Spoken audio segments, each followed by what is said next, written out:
हाँ जी स्टूडेंट्स, हाजिर हाँ ਤੁਹਾਡੇ ਸਾਹਮਣੇ ਕਮਰਸ ਵਾਲਾ ਦੇ ਨੈਕਸਟ ਵੀਡੀਓ ਲੈ ਕੇ। ਬੱਚੇ ਪਲੱਸ 1 ਦਾ ਟੌਪਿਕ ਆਪਣਾ ਚੱਲ ਰਿਹਾ ਹੈ ਫਾਈਨੈਂਸ਼ੀਅਲ ਸਟੇਟਮੈਂਟ। ਫਾਈਨੈਂਸ਼ੀਅਲ ਸਟੇਟਮੈਂਟ ਵਿੱਚ ਹੁਣ ਤੱਕ ਆਪਾਂ ਕਰ ਚੁੱਕੇ ਹਾਂ ਟ੍ਰੇਡਿੰਗ ਅਕਾਊਂਟ ਤੇ profit and loss account. Trading account ਤੋਂ ਬਾਅਦ ਕੀ ਨਿਕਲਦਾ ਸੀ? ਗ੍ਰੋਸ ਪ੍ਰੋਫਿਟ, ਔਰ ਪ੍ਰੋਫਿਟ ਐਂਡ ਲਾਸ ਅਕਾਊਂਟ ਤੋਂ ਬਾਅਦ ਨੈਟ ਪ੍ਰੋਫਿਟ। ਫਾਈਨੈਂਸ਼ੀਅਲ ਸਟੇਟਮੈਂਟ ਵਿੱਚ ਤੁਹਾਨੂੰ ਇਹ ਗੱਲ ਦੱਸੀ ਸੀ ਵੀ ਤਿੰਨ ਤਰ੍ਹਾਂ ਦੇ ਅਕਾਊਂਟ ਬਣਦੇ ਆ। Number 1 trading account, number 2 profit and loss account, ਔਰ ਨੰਬਰ 3 ਬੈਲੈਂਸ ਸ਼ੀਟ। ਹੁਣ ਅੱਜ ਆਪਾਂ ਕਰਨ ਜਾ ਰਹੇ ਹਾਂ ਬੈਲੈਂਸ ਸ਼ੀਟ।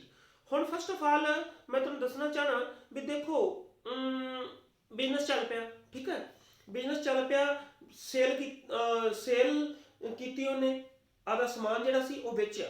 ਵੇਚਣ ਤੋਂ ਜਿਹੜੀ ਇਨਕਮ ਉਹਦੀ ਆਈ, ਉਹਦੇ ਵਿੱਚੋਂ ਆਪਾਂ ਉਹਦੇ ਪਰਚੇਜ਼ ਕੀਤੇ ਸਮਾਨ ਦਾ ਖਰਚਾ ਤੇ ਡਾਇਰੈਕਟ ਐਕਸਪੈਂਸਿਸ ਘਟਾਏ, ਗ੍ਰੋਸ ਪ੍ਰੋਫਿਟ ਆ ਗਿਆ। ਉਸ ਤੋਂ ਬਾਅਦ ਗ੍ਰੋਸ ਪ੍ਰੋਫਿਟ ਲੈ ਕੇ ਗਏ ਅੱਗੇ, ਉਹਦੇ ਵਿੱਚੋਂ ਨੈਟ ਜਿਹੜੇ ਇਨਡਾਇਰੈਕਟ ਐਕਸਪੈਂਸਿਸ ਘਟਾਏ ਤਾਂ ਨੈਟ ਪ੍ਰੋਫਿਟ ਆ ਗਿਆ। ਇਹ ਤਾਂ ਸੀ ਬਿਜ਼ਨਸ ਦੀ ਚੱਲਣ ਦੀ ਸਥਿਤੀ। ਬਿਜ਼ਨਸ ਚੱਲਦਾ ਹੈ, ਚੱਲਦਾ ਉਹ ਬਿਜ਼ਨਸ ਕੀ ਕਮਾਉਂਦਾ ਹੈ, ਉਹਨੇ ਕਿੰਨੀ ਨੂੰ ਆਮਦਨ ਹੋਈ, ਕਿੰਨੇ ਉਹਦੇ ਖਰਚੇ ਹੋਏ, ਇਹ ਤਾਂ ਸਾਨੂੰ ਕੀ ਪਤਾ ਲੱਗਿਆ ਉਹਦਾ ਕੀ ਪ੍ਰੋਫਿਟ ਸੀ ਤੇ ਕੀ ਉਹਦਾ ਗ੍ਰੋਸ ਪ੍ਰੋਫਿਟ ਸੀ ਤੇ ਕੀ ਉਹਦਾ ਨੈਟ ਪ੍ਰੋਫਿਟ ਸੀ। ਬਟ ਕੀ ਸਾਨੂੰ ਬਿਜ਼ਨਸ ਦੀ ਫਾਈਨੈਂਸ਼ੀਅਲ ਸਥਿਤੀ ਦਾ ਪਤਾ ਲੱਗਿਆ? ਫਾਈਨੈਂਸ਼ੀਅਲ ਸਥਿਤੀ ਕੀ ਹੁੰਦੀ ਹੈ? ਫਾਈਨੈਂਸ਼ੀਅਲ ਸਥਿਤੀ, ਫਾਈਨੈਂਸ਼ੀਅਲ ਸਥਿਤੀ ਦਾ ਮਤਲਬ ਹੈ ਮੰਨ ਲਓ ਕੋਈ ਬਿਜ਼ਨਸ ਦੇ ਵੱਡੇ ਲੈਣਦਾਰ ਹੈ, ਲਾਇਬਿਲਿਟੀਜ਼ ਨੇ, ਉਹਨਾਂ ਨੂੰ ਇਹ ਪਤਾ ਲੱਗਾ ਵੀ ਬਿਜ਼ਨਸ ਕੋਲ ਕੀ ਹੈ।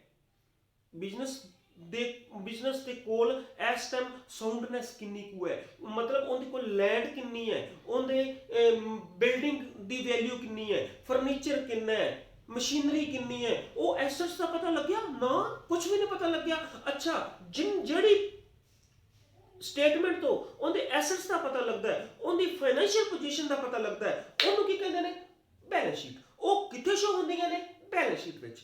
ਮਤਲਬ ਉਸ ਬਿਜ਼ਨਸ ਦੇ ਸਾਰੇ ਐਸੈਟਸ ਤੇ ਸਾਰੀਆਂ ਲਾਇਬਿਲਿਟੀਜ਼ ਕਿੱਥੇ ਸ਼ੋ ਕਰਾਂਗੇ ਅਸੀਂ? ਬੈਲੈਂਸ ਸ਼ੀਟ ਵਿੱਚ। ਹੁਣ ਐਸੈਟਸ ਤੇ ਲਾਇਬਿਲਿਟੀ ਨੂੰ ਸ਼ੋ ਕਰਨ ਦੀ ਲੋੜ ਕਿਉਂ ਹੈ? ਬੱਚੇ ਲੋੜ ਤਾਂ ਹੈ ਨਾ, ਜਿਹੜੇ ਬਿਜ਼ਨਸ ਨੂੰ ਕਰਜ਼ ਦਿੰਦੇ ਨੇ, ਵੱਡੇ ਬੈਂਕ ਨੇ ਲੋਨ ਦੇਣਾ, ਉਹਨੇ ਐਟਲੀਸਟ ਉਹਨੇ ਜਦੋਂ ਲੋਨ ਦੇਣਾ ਹੈ ਉਹਨੇ ਵੇਖਣਾ ਵੀ ਬਿਜ਼ਨਸ ਦੀ ਫਾਈਨੈਂਸ਼ੀਅਲ ਪੋਜੀਸ਼ਨ ਕੀ ਹੈ, ਕਿ ਬਿਜ਼ਨਸ ਕੋਲ ਜਿੰਨਾ ਕੁ ਮੈਂ ਲੋਨ ਦੇ ਰਿਹਾ ਉਹਨੇ ਕੁ ਐਸੈਟਸ ਹੈ। ਮੰਨ ਲਓ ਬਿਜ਼ਨਸ ਫੇਲ ਹੁੰਦਾ ਹੈ ਤਾਂ ਮੈਂ ਕੀ ਉਹ ਐਸੈਟਸ ਵੇਚ ਕੇ ਮੇਰਾ ਲੋਨ ਉਤਾਰਨ ਦੇ ਯੋਗ ਹੈ ਕਿ ਨਹੀਂ ਹੈ?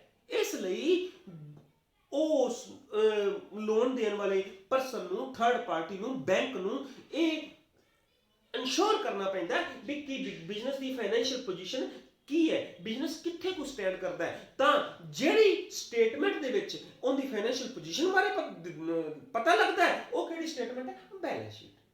ਮਤਲਬ ਬੈਲੈਂਸ ਸ਼ੀਟ ਦੇ ਵਿੱਚ ਐਸੈਟਸ ਵੀ ਦਿਖਾਏ ਜਾਂਦੇ ਨੇ, ਲਾਇਬਿਲਿਟੀਜ਼ ਵੀ ਦਿਖਾਈਆਂ ਜਾਂਦੀਆਂ ਨੇ, ਠੀਕ ਹੈ।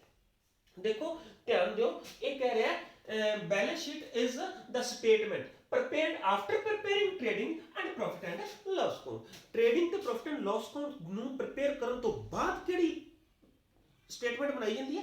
ਬੈਲੈਂਸ ਸ਼ੀਟ, ਠੀਕ ਹੈ।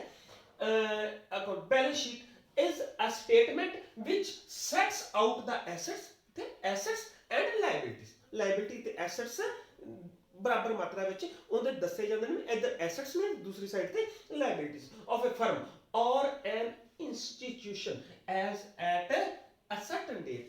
as at a certain date ਦਾ ਮਤਲਬ ਹੈ ਕਿ ਆਪਾਂ ਜਿਹੜਾ trading and profit and loss account ਕਦੋਂ ਦਾ ਬਣਾਉਣੇ ਆ? ਸਾਰੇ ਫਾਈਨੈਂਸ਼ੀਅਲ ਈਅਰ ਦਾ।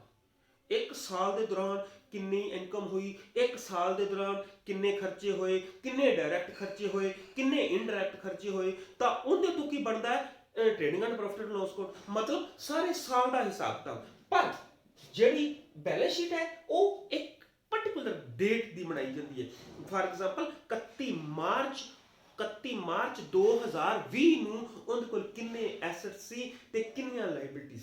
ਮਤਲਬ ਉਹ ਇੱਕ ਪਾਰਟਿਕੂਲਰ ਡੇਟ ਦੀ ਹੀ ਬੈਲੈਂਸ ਸ਼ੀਟ ਬਣਾਈ ਜਾਂਦੀ ਹੈ। ਇੱਕ ਪਾਰਟਿਕੂਲਰ ਡੇਟ ਨੂੰ ਉਹਦੇ ਕੋਲ ਕਿੰਨਾ ਕੁਝ ਉਹਦੇ ਕੋਲ ਐਸੈਟਸ ਹੈਗੇ ਸੀ ਤੇ ਕਿੰਨੀ ਉਹਦੇ ਕੋਲ ਲਾਇਬਿਲਿਟੀਜ਼ ਹੈਗੀਆਂ ਸੀ। ਓਕੇ, ਅੱਛਾ ਅੱਗੇ ਹੈ ਬੱਚੇ, ਧਿਆਨ ਦਿਓ, ਇੱਕ ਹੋਰ ਡੈਫੀਨੇਸ਼ਨ ਮੈਨੂੰ ਬੜੀ ਵਧੀਆ ਲੱਗੀ ਸੀ। ਉਹ ਕਹਿੰਦਾ balance sheet is the final phase of accounting cycle, ਠੀਕ ਹੈ। It is a mirror which reflects the true position of assets and liabilities. Assets ਤੇ ਲਾਇਬਿਲਿਟੀਜ਼ ਦੀ ਟਰੂ ਪੋਜੀਸ਼ਨ ਨੂੰ ਦਿਖਾਉਣ ਦਾ ਇੱਕ ਸ਼ੀਸ਼ਾ ਹੈ। ਇੱਕ ਮਿਰਰ ਹੈ। ਕੀ ਹੈ ਉਹ? Balance sheet. ਕੀ ਹੈ? Balance sheet. ਹੁਣ ਇਹਦੇ ਵਿੱਚ ਆਉਂਦਾ ਕੀ ਹੈ? ਇੱਕ ਸਾਈਡ ਤੇ ਐਸੈਟਸ ਆਉਂਦੇ ਆ ਤੇ ਦੂਸਰੀ ਸਾਈਡ ਤੇ ਲਾਇਬਿਲਿਟੀਜ਼ ਆਉਂਦੀਆਂ ਨੇ, ਠੀਕ ਹੈ। ਹੁਣ ਐਸੈਟਸ ਦੀ ਦੇਖੋ ਕਲਾਸੀਫਿਕੇਸ਼ਨ ਕੀਤੀ ਹੋਈ ਹੈ। ਐਸੈਟਸ ਦੀ ਕਲਾਸੀਫਿਕੇਸ਼ਨ ਉਹਨੇ ਕੀਤੀ ਹੈ ਵੀ ਐਸੈਟਸ ਕਿੰਨੀ ਤਰ੍ਹਾਂ ਦੇ ਐਸੈਟਸ ਹੁੰਦੇ ਆ। ਹਾਂ ਇਹ ਮੈਂ ਸਟਾਰਟਿੰਗ ਤੋਂ ਤੁਹਾਨੂੰ ਜਦੋਂ ਆਪਾਂ ਸਟਾਰਟਿੰਗ ਦੇਖੋਗੇ ਸ਼ਾਇਦ 5-6 ਲੈਕਚਰਸ ਤੋਂ ਬਾਅਦ ਮੈਂ ਤੁਹਾਨੂੰ ਐਸੈਟਸ ਦੱਸੇ ਹੋਏ ਆ, ਉਹਨੂੰ ਵੀ ਸੁਣ ਲਿਆ ਜੀ, ਉਸ ਲੈਕਚਰ ਨੂੰ ਵੀ ਸੁਣ ਲਿਆ ਜੀ। ਉਸ ਲੈਕਚਰ ਦਾ ਲਿੰਕ ਮੈਂ ਡਿਸਕ੍ਰਿਪਸ਼ਨ ਬਾਕਸ ਵਿੱਚ ਵੀ ਪਾ ਦਿਆਂਗਾ, ਪਰ ਫਿਰ ਵੀ ਇੱਥੇ ਕਲੀਅਰ ਕਰਦਾ ਤੁਹਾਨੂੰ। ਦੇਖੋ ਨੰਬਰ 1 ਆ ਜਾਂਦਾ ਹੈ ਫਿਕਸਡ ਐਸੈਟਸ। ਉਹਦੇ ਚ ਕਿਹੜੇ ਹੁੰਦੇ ਨੇ? Fixed assets. ਹੁਣ ਫਿਕਸਡ ਐਸੈਟਸ ਕਿਹੜੇ ਹੁੰਦੇ ਨੇ? ਫਿਕਸਡ ਐਸੈਟਸ ਦਾ ਮਤਲਬ ਹੈ ਜਿਹੜੇ ਲੌਂਗ ਟਰਮ ਐਸੈਟਸ ਹੁੰਦੇ ਨੇ, ਮਤਲਬ ਇੱਕ ਸਾਲ ਤੋਂ ਜ਼ਿਆਦਾ ਵਾਲੇ। ਦੇਖੋ ਨਾ, ਅਕਵਾਇਰਿੰਗ ਫਾਰ ਲੌਂਗ ਟਰਮ ਮਤਲਬ ਇਹ ਨਹੀਂ ਵੀ 1 ਸਾਲ ਦੇ ਵਾਸਤੇ ਹੀ ਉਹ ਐਸੈਟ ਲਿਆ। ਦੇਖੋ ਨਾ, ਜਿਵੇਂ ਆਪਾਂ ਫਾਰ ਐਗਜ਼ਾਮਪਲ ਲੈਂਡ ਲੈਂਦੇ ਹਾਂ, ਲੰਬਾ ਸਮਾਂ ਚੱਲਦੀ ਹੈ। ਮਸ਼ੀਨਰੀ ਲੈਂਦੇ ਹਾਂ, ਲੰਬਾ ਸਮਾਂ ਚੱਲਦਾ ਹੈ। ਫਰਨੀਚਰ ਲੈਂਦੇ ਹਾਂ, ਲੰਬਾ ਸਮਾਂ ਚੱਲਦਾ ਹੈ ਨਾ। ਤਾਂ acquiring for long term use and not for resale ਦੇ ਪਰਪਸ ਨਾਲ ਜਿਹੜੇ ਨਹੀਂ ਲਏ ਜਾਂਦੇ ਉਹਨਾਂ ਐਸੈਟਸ ਨੂੰ ਕੀ ਕਿਹਾ ਜਾਂਦਾ ਹੈ? Fixed assets. ਐਸੈਟਸ ਦੀ ਤੁਹਾਨੂੰ ਮੈਂ ਪਹਿਲਾਂ ਹੀ ਦੱਸੀ ਹੋਈ ਹੈ ਮੀਨਿੰਗ ਕੀ ਹੈ। ਐਸੈਟਸ ਦਾ ਮਤਲਬ ਹੈ ਐਸੀਆਂ ਚੀਜ਼ਾਂ ਜਿਨ੍ਹਾਂ ਤੋਂ ਸਾਨੂੰ ਆਮਦਨ ਮਿਲਦੀ ਹੈ। ਐਸੀਆਂ ਚੀਜ਼ਾਂ ਜਿਨ੍ਹਾਂ ਤੋਂ ਸਾਨੂੰ ਆਮਦਨ ਮਿਲਦੀ ਹੈ ਤਾਂ ਉਹਨਾਂ ਨੂੰ ਕੀ ਕਹਿੰਦੇ ਆ? ਐਸੈਟਸ। ਫਾਰ ਐਗਜ਼ਾਮਪਲ ਆਪਾਂ ਮਸ਼ੀਨਰੀ ਲਈ, ਮਸ਼ੀਨਰੀ ਨੇ ਆਪਣੀ ਪ੍ਰੋਡਕਸ਼ਨ ਕੀਤੀ ਤਾਂ ਪ੍ਰੋਡਕਸ਼ਨ ਨੂੰ ਆਪਾਂ ਸੇਲ ਕੀਤਾ। ਜਦੋਂ ਸੇਲ ਕੀਤਾ ਤਾਂ ਉਹਦੇ ਤੋਂ ਸਾਨੂੰ ਆਮਦਨ ਹੋਈ। ਇਹਦਾ ਮਤਲਬ ਇਨਡਾਇਰੈਕਟ ਵੇ ਨਾਲ ਮਸ਼ੀਨਰੀ ਤੋਂ ਸਾਨੂੰ ਆਮਦਨ ਹੋ ਰਹੀ ਹੈ। ਜੇ ਮਸ਼ੀਨਰੀ ਤੋਂ ਸਾਨੂੰ ਆਮਦਨ ਹੋ ਰਹੀ ਹੈ ਤਾਂ ਮਸ਼ੀਨਰੀ ਕੀ ਹੈ? ਸਾਡੀ ਐਸੈਟ ਹੈ। ਉਵੇਂ ਲੈਂਡ ਨਾ ਲੈਂਦੇ, ਫੈਕਟਰੀ ਨਾ ਲੱਗਦੀ ਤਾਂ ਸਾਨੂੰ ਆਮਦਨ ਕਿੱਥੋਂ ਆਉਂਦੀ? ਲੈਂਡ ਤੋਂ ਵੀ ਸਾਨੂੰ ਆਮਦਨ ਹੋ ਰਹੀ ਹੈ। ਕਲੀਅਰ ਹੈ ਨਾ? ਐਵੇਂ ਬਿਲਡਿੰਗ ਹੈ, ਲੈਂਡ ਨਾ ਲੈਂਦੇ, ਉੱਪਰ ਬਿਲਡਿੰਗ ਨਾ ਪਾਉਂਦੇ, ਮਸ਼ੀਨਾਂ ਕਿੱਥੇ ਲਾਉਂਦੇ?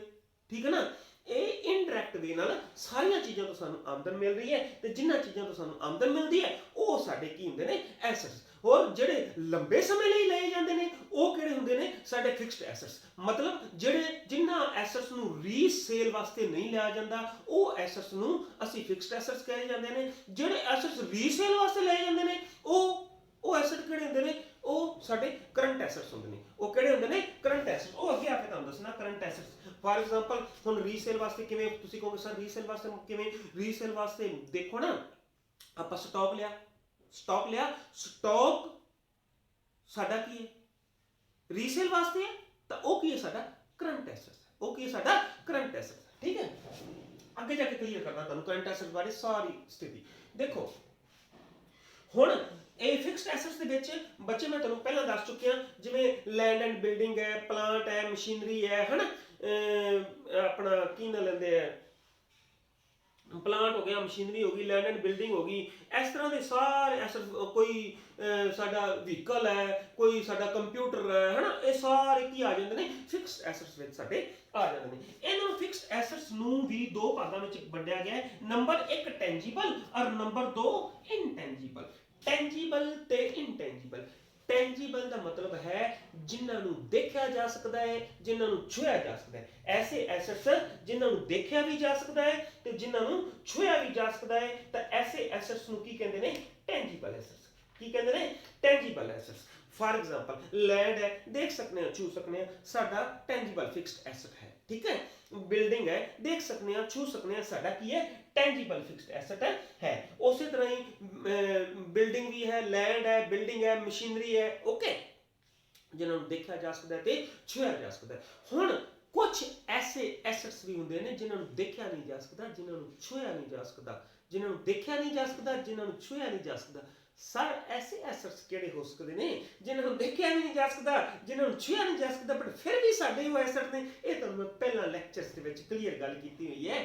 ਐਸੈਟਸ ਕਿਹੜੇ ਹੁੰਦੇ ਨੇ? ਐਸੈਟਸ ਐਸੇ ਹੁੰਦੇ ਨੇ ਜਿਨ੍ਹਾਂ ਤੋਂ ਸਾਨੂੰ ਆਮਦਨ ਮਿਲਦੀ ਹੈ। ਹਾਂ, ਆਮਦਨ ਮਿਲਦੀ ਹੈ, ਬਟ ਐਸੇ ਐਸੈਟਸ ਜਿਨ੍ਹਾਂ ਨੂੰ ਦੇਖਿਆ ਨਹੀਂ ਜਾ ਸਕਦਾ, ਜਿਨ੍ਹਾਂ ਨੂੰ ਛੂਹਿਆ ਨਹੀਂ ਜਾ ਸਕਦਾ, ਐਸੇ ਵੀ ਤਾਂ ਐਸੈਟਸ ਹੁੰਦੇ ਨੇ, ਉਹ ਹੁੰਦੇ ਨੇ ਇਨਟੈਂਜੀਬਲ ਐਸੈਟਸ। ਕਿਹੜੇ ਐਸੈਟਸ?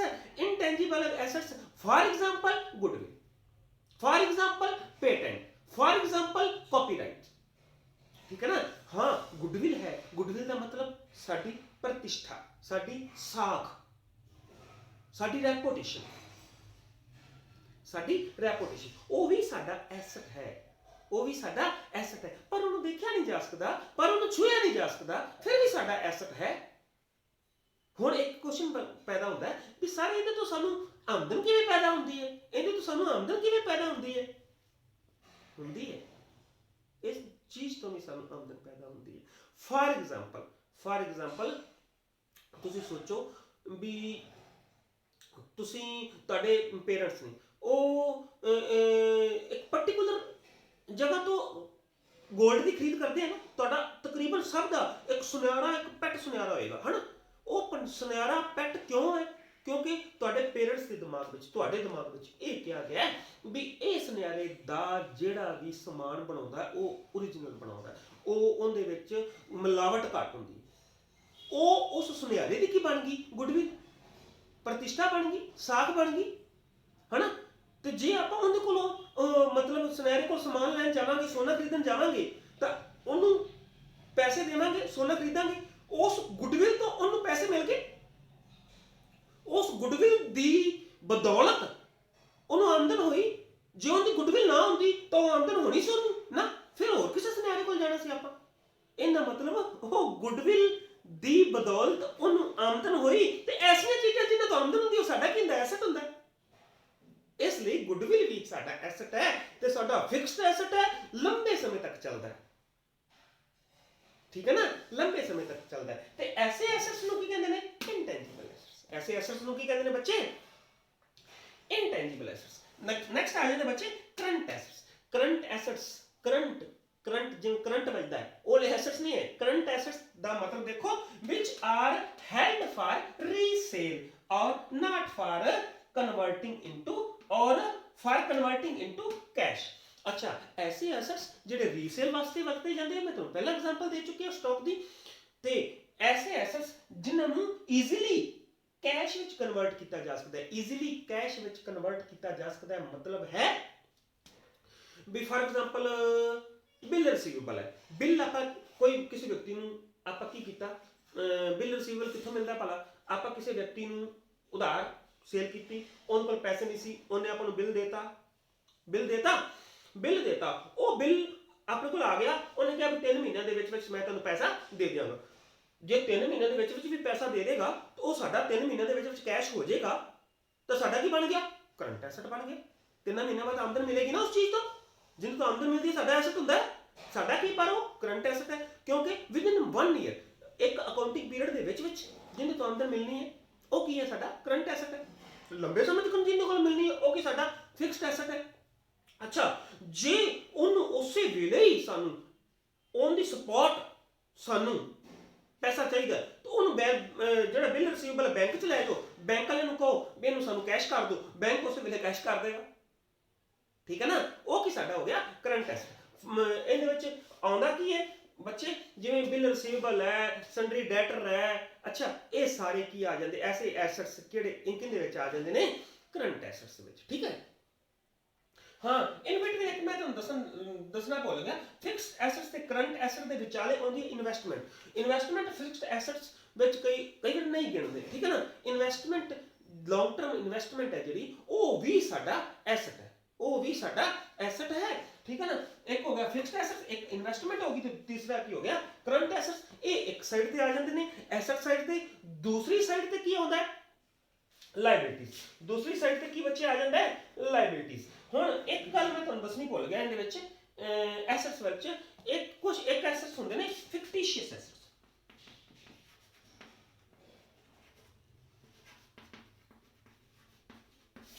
ਹੁਣ ਫਿਕਟੀਸ਼ੀਅਸ ਐਸੈਟਸ ਕਿਹੜੇ ਹੁੰਦੇ ਨੇ? ਫਿਕਟੀਸ਼ੀਅਸ ਐਸੈਟਸ ਐਸੇ ਐਸੈਟਸ ਜਿਨ੍ਹਾਂ ਦੀ ਕੋਈ ਐਸੈਟਸ ਹੁੰਦੇ ਵੀ ਨੇ ਤੇ ਐਸੈਟਸ ਨਹੀਂ ਹੁੰਦੇ, ਐਸੈਟਸ ਹੁੰਦੇ ਵੀ ਨੇ ਤੇ ਐਸੈਟਸ ਨਹੀਂ ਹੁੰਦੇ, ਬਟ ਫਿਰ ਵੀ ਉਹਨਾਂ ਨੂੰ ਐਸੈਟ ਗਿਣਿਆ ਜਾਂਦਾ ਹੈ। For example prepaid expense. Prepaid expenses ਬਾਰੇ, ਇਹਨਾਂ ਬਾਰੇ ਮੈਂ ਤੁਹਾਨੂੰ ਡਿਟੇਲ ਵਿੱਚ ਇੱਕ ਲੈਕਚਰ ਬਣਾਇਆ ਹੈ, ਉਹਨੂੰ ਧਿਆਨ ਨਾਲ ਸੁਣਨਾ, ਫਿਰ ਵੀ ਡਿਸਕ੍ਰਿਪਸ਼ਨ ਬਾਕਸ ਵਿੱਚ ਮੈਂ ਪਾ ਦਿਆਂਗਾ ਉਹਦਾ ਵੀ ਲਿੰਕ, ਠੀਕ ਹੈ। ਪ੍ਰੀਪੇਡ ਐਕਸਪੈਂਸਿਸ ਦਾ ਮਤਲਬ ਹੈ ਕਿ ਆਪਾਂ ਇਸ ਸਾਲ ਐਕਸਪੈਂਸਿਸ ਮਤਲਬ ਜਿਹੜੇ ਅਗਲੇ ਸਾਲ ਦੇਣੇ ਸੀ, ਉਹ ਐਸੇ ਸਾਲ ਦੇ ਦਿੱਤੇ। ਪ੍ਰੀਪੇਡ ਮਤਲਬ ਪਹਿਲਾਂ ਹੀ ਦੇ ਦਿੱਤੇ ਗਏ, ਅਗਲੇ ਸਾਲ ਦੇ ਐਕਸਪੈਂਸਿਸ ਅਸੀਂ ਪਹਿਲਾਂ ਹੀ ਦੇ ਦਿੱਤੇ ਗਏ, ਤਾਂ ਅਗਲੇ ਸਾਲ ਸਾਨੂੰ ਨਹੀਂ ਦੇਣੇ ਪੈਣੇ, ਤਾਂ ਐਸੇ ਐਸੈਟਸ ਨੂੰ, ਐਸੇ ਐਕਸਪੈਂਸਿਸ ਨੂੰ ਐਸਟ ਗਿਣਿਆ ਜਾਂਦਾ ਹੈ ਤੇ ਕਿਹੜਾ ਐਸਟ ਗਿਣਿਆ ਜਾਂਦਾ ਹੈ? ਫਿਕਟੀਸ਼ੀਅਸ ਐਸਟਸ ਗਿਣਿਆ ਜਾਂਦਾ ਹੈ, ਜਿਹਨੂੰ ਕਰੰਟ ਐਸਟ ਦੇ ਲਾਸਟ ਤੇ ਅਸੀਂ ਲਿਖਦੇ ਹਾਂ। ਠੀਕ ਹੈ, ਇਹ ਸਾਰੇ ਕੀ ਹੋ ਗਏ ਐਸਟ ਸਾਈਡ ਤੇ ਜਿਹੜੇ ਵੀ ਐਸਟਸ ਨੇ ਉਹ ਤੁਹਾਨੂੰ ਮੈਂ ਨੋਟ ਕਰਾ ਦਿੱਤੇ ਗਏ ਨੇ ਐਸਟਸ। ਨੈਕਸਟ ਆਉਂਦਾ ਲਾਇਬਿਲਿਟੀਜ਼। ਨੈਕਸਟ ਕੀ ਆਉਂਦਾ ਹੈ? ਲਾਇਬਿਲਿਟੀਜ਼। ਹੁਣ classification of liabilities the we classification ਅੱਗੇ ਕੀਤੀ ਹੋਈ ਹੈ। ਲਾਇਬਿਲਿਟੀਜ਼ ਦੀ ਵੀ ਜਿਹੜੀ ਕਲਾਸੀਫਿਕੇਸ਼ਨ ਕੀਤੀ ਹੋਈ ਹੈ ਉਹ ਕਿਹੜੀ ਹੈ? ਦੇਖੋ, number 1 non current liability. Non current liability, ਇੱਕ ਤਾਂ ਕਰੰਟ ਲਾਇਬਿਲਿਟੀ ਹੋਗੀ, ਦੂਸਰੀ ਨॉन ਕਰੰਟ ਲਾਇਬਿਲਿਟੀ ਹੋਗੀ। ਨॉन ਕਰੰਟ ਲਾਇਬਿਲਿਟੀ ਵਿੱਚ ਆਉਂਦਾ ਕੀ ਹੈ? Which are not payable by a business in a year. ਮਤਲਬ ਇੱਕ ਸਾਲ ਦੇ ਵਿੱਚ ਜਿਹੜੀ ਹੈ ਉਹ ਬਿਜ਼ਨਸ ਨੂੰ ਨਹੀਂ ਦੇਣੀ ਹੁੰਦੀ। ਮਤਲਬ ਲਾਇਬਿਲਿਟੀ, ਉਹ ਲਾਇਬਿਲਿਟੀ ਕਦੋਂ ਦੇਣੀ ਹੈ ਬਿਜ਼ਨਸ ਨੇ? ਤਕਰੀਬਨ 3 ਤੋਂ ਲੈ ਕੇ 10 ਸਾਲ ਦੇ ਵਿੱਚ ਉਹ ਲਾਇਬਿਲਿਟੀ ਦੇਣੀ ਪੈਂਦੀ ਹੈ। 3 ਤੋਂ ਲੈ ਕੇ 5 to 10 year. Next 5 to 10 years, 5 ਤੋਂ 10 ਸਾਲ ਦੇ ਵਿੱਚ ਜਿਹੜੀ ਲਾਇਬਿਲਿਟੀ ਹੈ, 5 ਤੋਂ 10 ਸਾਲ ਦੇ ਵਿੱਚ ਜਿਹੜੀ ਜ਼ਿੰਮੇਵਾਰੀ ਅਸੀਂ ਦੇਣੀ ਹੈ, ਉਸ ਜ਼ਿੰਮੇਵਾਰੀ ਨੂੰ ਕੀ ਕਹਿੰਦੇ ਨੇ? ਨॉन ਕਰੰਟ ਲਾਇਬਿਲਿਟੀਜ਼। ਠੀਕ ਹੈ, ਉਸ ਜ਼ਿੰਮੇਵਾਰੀ ਨੂੰ ਕੀ ਕਹਿੰਦੇ ਨੇ? ਨॉन ਕਰੰਟ ਲਾਇਬਿਲਿਟੀਜ਼। ਲਾਇਬਿਲਿਟੀਜ਼ ਮਤਲਬ ਜਿਵੇਂ ਆਪਾਂ ਲੋਨ ਲਿਆ, ਲੌਂਗ ਟਰਮ ਲੋਨ ਲਿਆ, 5 ਸਾਲ ਚ ਉਤਾਰਨਾ, 10 ਸਾਲ ਚ ਉਤਾਰਨਾ, ਤਾਂ ਉਹ ਕਿਹੜੀ ਹੋ ਜਾਏਗੀ ਸਾਡੀ? ਨॉन ਕਰੰਟ ਲਾਇਬਿਲਿਟੀ। ਉਹ ਕਿਹੜੀ ਹੋ ਜਾਏਗੀ? ਨॉन ਕਰੰਟ ਲਾਇਬਿਲਿਟੀ। ਇੱਕ ਫਿਕਸਡ ਲਾਇਬਿਲਿਟੀ ਵੀ ਹੁੰਦੀ ਹੈ। ਫਿਕਸਡ ਲਾਇਬਿਲਿਟੀ ਜਾਂ ਓਨਰਸ ਫੰਡ। ਫਿਕਸਡ ਲਾਇਬਿਲਿਟੀ ਦਾ ਮਤਲਬ ਹੈ ਜਦੋਂ ਬਿਜ਼ਨਸ ਬੰਦ ਹੋਵੇਗਾ ਉਦੋਂ ਹੀ ਉਹ ਲਾਇਬਿਲਿਟੀ ਦਿੱਤੀ ਜਾਏਗੀ। ਬਿਜ਼ਨਸ ਬੰਦ ਹੋ ਗਿਆ, ਉਹ ਲਾਇਬਿਲਿਟੀ ਦਿੱਤੀ ਜਾਏਗੀ। ਉਹ ਕਿਹੜੀ ਹੁੰਦੀ ਹੈ? ਕੈਪੀਟਲ।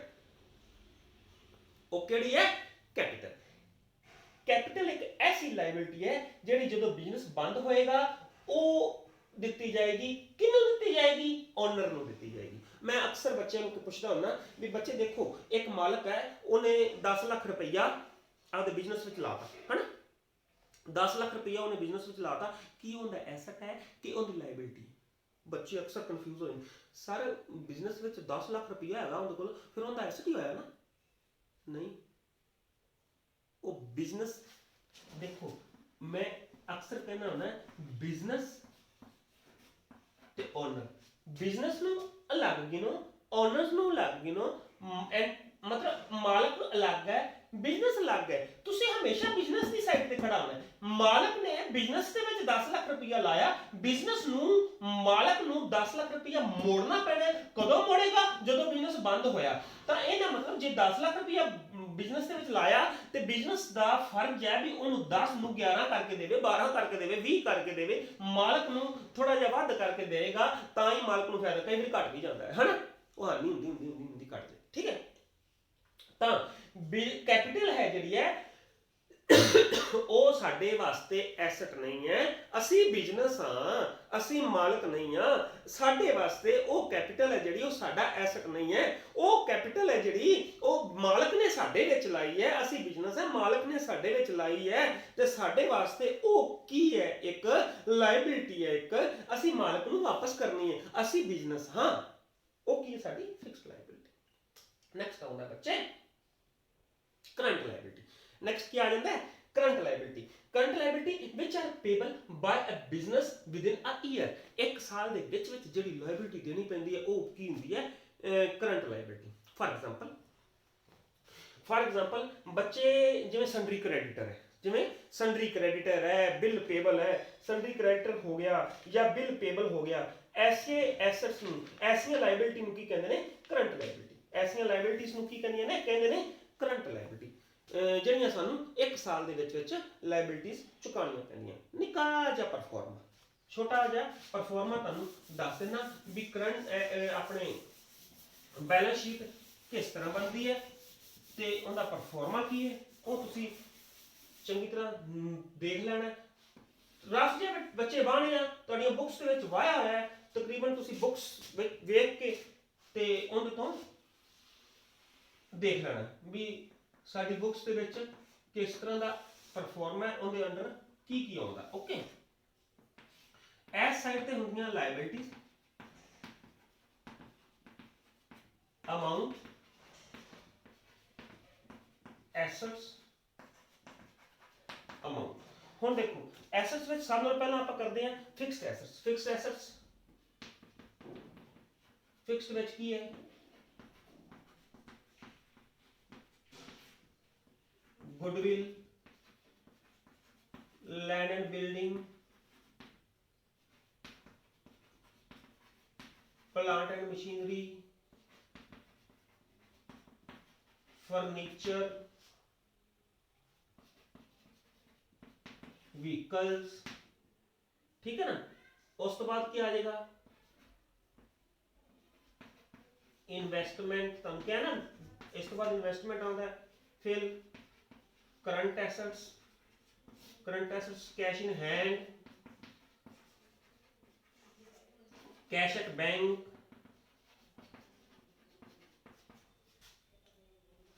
नेक्स्ट है बच्चे अपना closing stock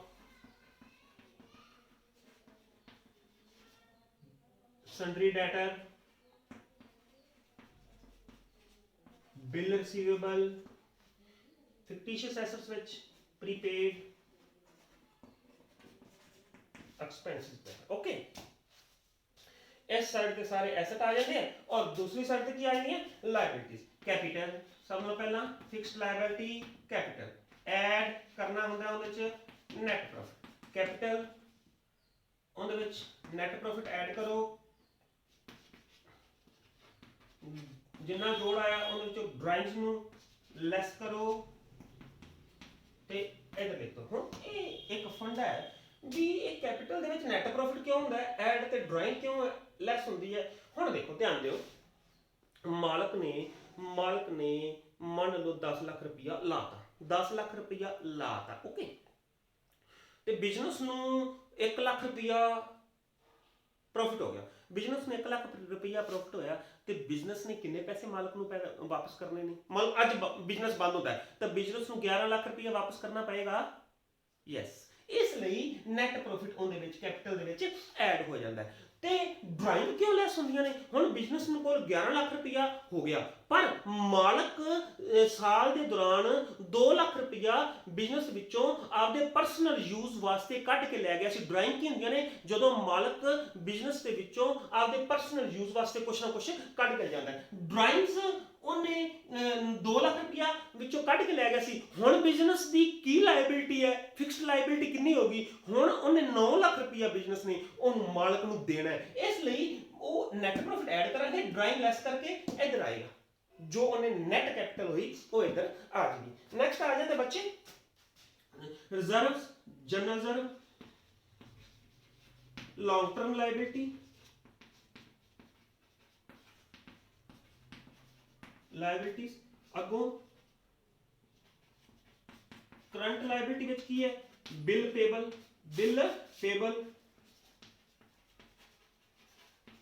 sundry creditor bank overdraft